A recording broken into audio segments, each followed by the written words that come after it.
So we want to know how many different rings are possible for a woman when ordering the Aggie ring. We notice that there are 5 options here. Option A is male or female for the different weights. Option B is the 3 different types of gold. Option C is the types of finish, dark, rose, or natural, but we notice that if white gold was chosen in option B, then the dark finish is the only option. That means we're going to have 2 different categories when we compute our options here. Option D is diamond or no diamond, and then how many different choices of diamond we have. And option E is engraving style, and we have in essence 2 of them. Now truthfully, the first option A really we don't have to include because it's 1 choice for the guys, 1 choice for the women, but we could write them down. Our 5 options for part A. We have to break this again into 2 categories. In other words, this first one here is going to be 10 or 14 karat, and this side over here is going to be the white gold option. So we have, for the women, 1 choice for the female weight. Now if we have 10 or 14 karat gold, there's 2 choices there. White gold is 1 choice there. Now, based on the type of gold, if we have 10 or 14 karat, we had 3 choices of finish. If you had white gold, you had only 1 choice of a finish. And then option D has a small twist to it, diamond or no diamond. Now women have 3 diamonds to choose from, but you also have in essence the 4th choice of no diamond. So there's really 4 choices here. 3 of them being the diamond types, and then the 4th choice of not having a diamond. And then engraving style, we have 2 different styles to engrave your name, so 2 choices for the last one. Now, we've split this into 2 categories based on the gold, so when we add those 2 categories together, that'll give us the total number of choices. Part B is done the same way, except now we're doing this for guys.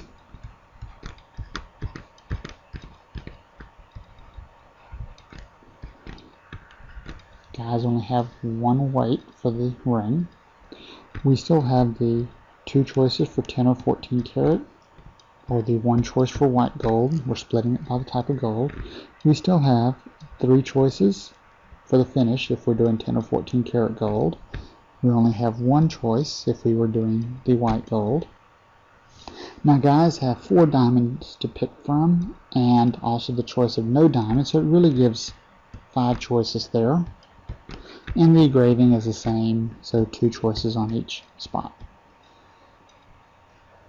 So there's our answer for part B. A photographer wants to line 5 people in a row for a picture. If there are 7 guys and 5 girls, how many different photos can be taken with exactly 3 or exactly 4 guys in the picture? So our first thing is we want exactly 3 guys. Now there's a variety of ways of doing this. One way is to come in here and say, well, of those 7 guys, pick out 3. Now if we have 3 guys, that means from the 5 girls we need 2. Now there's our 5 people we want to be in the picture. Now we've selected the people, we haven't put them in a row, so I take this and I multiply by 5 factorial to place those 5 people in a row. Now to do exactly 4 guys, not much of a difference here. 7 choose 4 times a combination 5 choose 1, and once again times the 5 factorial to put them in a row. Now another way to do this is to think about filling out the row as we start. So still exactly 3 guys is the first case, and we want 2 girls. So for our 3 guys, we had 7 times 6 times 5. And for our 2 girls, we had 5 times 4. Now, notice in this row, we put our 3 guys on the first 3 spots and our 2 girls on the last 2 spots. Now, if we think about this,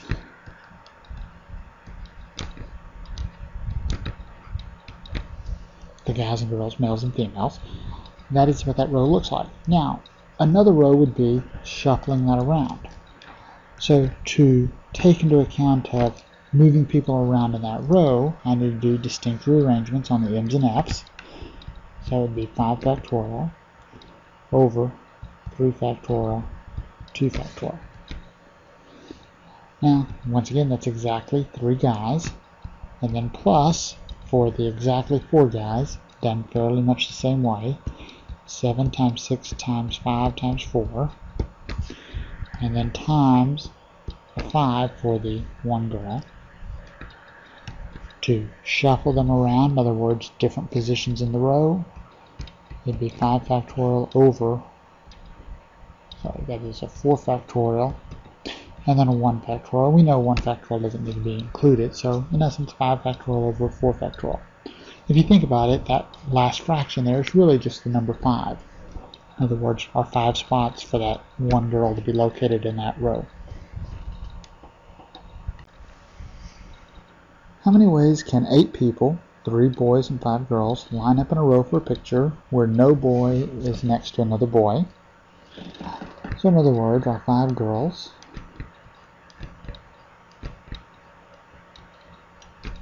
are in those locations, and the boys can be in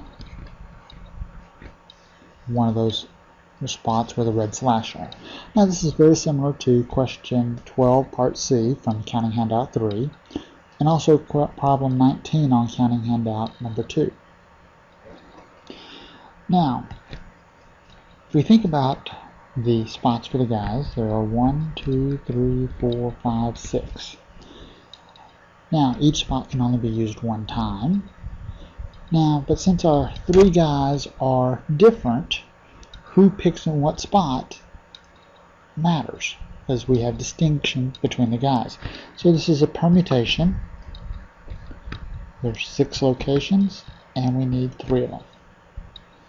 So that picks the 3 spots that the guys are, and order is important because of the 3 different guys.